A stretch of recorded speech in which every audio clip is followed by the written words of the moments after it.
Hi hello ಎಲ್ರಿಗೂ ನಮಸ್ಕಾರ. Welcome to ಬಿಸಿ ಬಿಸಿ ಭೋಜನ. ಇವತ್ತಿನ ಸ್ಪೆಷಲ್ ಒಂದು ಆ್ಯಕ್ಚುಲಿ ನಾನಿವತ್ತು ಸ್ವೀಟ್ ಮಾಡಿದ್ದೀನಿ. ಅದೇನಂದರೆ ಕ್ಯಾರೆಟ್ ಹಲ್ವಾ. ನನಗೆ ಕ್ಯಾರೆಟ್ ಹಲ್ವಾ ಅಂದರೆ ತುಂಬಾ ಇಷ್ಟ. ಆ್ಯಕ್ಚುಲಿ ಸ್ವೀಟ್ಸಲ್ಲಿ ನನಗೆ ಏನಂದ್ರೂ ತುಂಬ ಇಷ್ಟನೇ. ಸೊ ನಾನು ಸ್ವೀಟ್ ತಿನ್ನೋದು ಜಾಸ್ತಿ. ಕ್ಯಾರೆಟ್ ಮನೆಯಲ್ಲಿ ಇತ್ತು. ನೋಡ್ತಾ ನೋಡ್ತಾ ನನಗಂತೂ ಕ್ಯಾರೆಟ್ ಹಲ್ವಾ ಮಾಡಬೇಕು ತಿನ್ನಬೇಕು ಅಂತ ಆಸೆ ಆಗ್ತಾಯಿತ್ತು. ಹಾಗಾಗಿ ಇವತ್ತು ನಾನು ಕ್ಯಾರೆಟ್ ಹಲ್ವಾ ಮಾಡ್ತಾ ಇದ್ದೀನಿ. ಬನ್ನಿ ಈಗ ಮಾಡೋದು ಹೇಗೆ ತಿಳಿಸ್ಕೊಡ್ತೀನಿ. ಮೊದಲಿಗೆ ನಾನು ಅರ್ಧ ಕೆ ಜಿ ಕ್ಯಾರೆಟ್ನ ತುರಿದು ಮಡಿಕೊಂಡಿದ್ದೆ. ಅದನ್ನು ಈಗ ಒಂದು ಬಾಣಲಿಗೆ ಹಾಕ್ಕೊತಾ ಇದ್ದೀನಿ.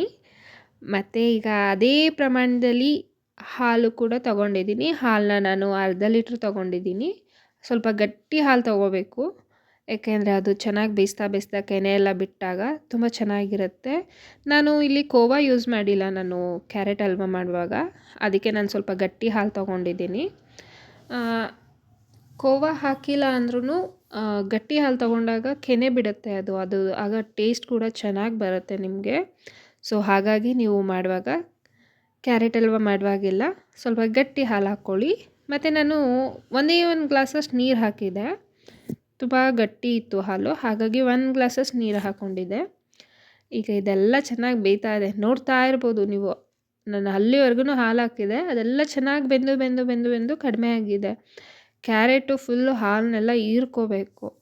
ಹೀರ್ಕೊಂಡು ಸ್ವಲ್ಪ ಡ್ರೈ ಆಗಬೇಕು. ಅಲ್ಲಿವರೆಗೂ ಚೆನ್ನಾಗಿ ಬೇಯಿಸ್ಬೇಕು. ನೋಡಿ ಎಲ್ಲ ಡ್ರೈ ಆಗಿದೆ ಈಗ ನಾನು ಇದಕ್ಕೆ 1 ಕಪ್ಪಷ್ಟು ಸಕ್ಕರೆ ಹಾಕ್ಕೊತಾ ಇದ್ದೀನಿ.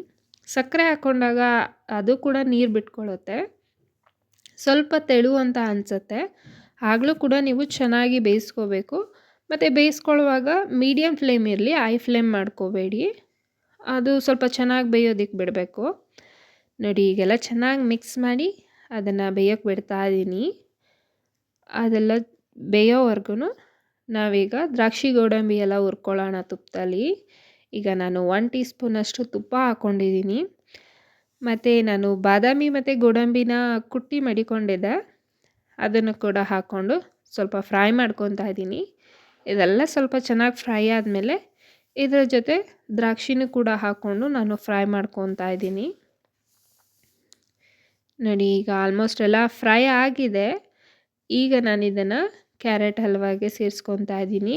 ಅದು ನೀರೆಲ್ಲ ಹೀರ್ಕೊಂಡಿದೆ ನೋಡಿ ಕ್ಯಾರೆಟು. ಈಗ ಸ್ವಲ್ಪ ಡ್ರೈ ಥರ ಆಗಿದೆ. ಈಗ ನಾನು ಹುರ್ಕೊಂಡಿದ್ದೆಲ್ಲ ಹಾಕ್ಕೊಂಡು ಚೆನ್ನಾಗಿ ಮಿಕ್ಸ್ ಮಾಡ್ಕೊತಾ ಇದ್ದೀನಿ. ಇದೆಲ್ಲ ಚೆನ್ನಾಗಿ ಮಿಕ್ಸ್ ಮಾಡಿದ್ಮೇಲೆ ಮತ್ತು ಇಲ್ಲಿ ಏಲಕ್ಕಿ ಪುಡಿ ಹಾಕಬೇಕು. ನಾನು ಮರ್ತೇ ಹೋದೆ. ಸ್ವೀಟ್ ತಿನ್ನೋ ಖುಷಿನಲ್ಲಿ ನಾನು ಏಲಕ್ಕಿ ಹಾಕೋದೆ ಮರ್ತೋದೆ. ನೀವು ಏಲಕ್ಕಿ ಸೇರಿಸ್ಕೊಳ್ಳಿ. ಮತ್ತು ನಾನು ಇಲ್ಲಿ ತುಪ್ಪ ಹಾಕೋತಾ ಇದ್ದೀನಿ. ಈಗ ತುಪ್ಪ ಬಂದು ನಾನು 2-3 ಟೀ ಸ್ಪೂನಷ್ಟು ಹಾಕ್ಕೊಂಡಿದ್ದೀನಿ. ಯಾಕೆಂದರೆ ದ್ರಾಕ್ಷಿ ಗೋಡಂಬಿ ಇವಾಗಲೂ ಕೂಡ ನಾನು 1 ಟೀ ಸ್ಪೂನಷ್ಟು ಹಾಕ್ಕೊಂಡಿದ್ದೆ. ಸೊ ಟೋಟಲಿ 4 ಟೀ ಸ್ಪೂನಷ್ಟು ತುಪ್ಪ ಆಗುತ್ತೆ. ನೋಡಿ ಆಲ್ಮೋಸ್ಟ್ ರೆಡಿ ಆಗಿದೆ ನಮ್ಮ ಕ್ಯಾರೆಟ್ ಹಲ್ವಾ. ಈಗ ನಾನು ಒಂದು ಬೌಲ್ಗೆ ಸರ್ವ್ ಮಾಡ್ಕೊತಾ ಇದ್ದೀನಿ. ಸ್ವೀಟ್ ಅಂದರೆ ನನಗೆ ತುಂಬ ಇಷ್ಟ. ಸ್ವೀಟ್ ಅಂದರೆ ಬೇರೆ ಮಾತು ಬರೋದೇ ಇಲ್ಲ ನನಗೆ. ನೋಡಿ ತುಂಬ ಅಂದರೆ ತುಂಬ ಟೇಸ್ಟಿಯಾಗಿತ್ತು. ಸ್ವೀಟ್ ತುಂಬ ಚೆನ್ನಾಗಿತ್ತು. ನೀವು ಕೂಡ ಟ್ರೈ ಮಾಡಿ ಹೇಗಿತ್ತು ಅಂತ ಕಮೆಂಟ್ ಮಾಡಿ ತಿಳಿಸಿ. ನನ್ನ ಚಾನಲ್ನ ಸಬ್ಸ್ಕ್ರೈಬ್ ಮಾಡ್ಕೊಳ್ಳಿ. Take care. ಬಾಯ್ ಬಾಯ್.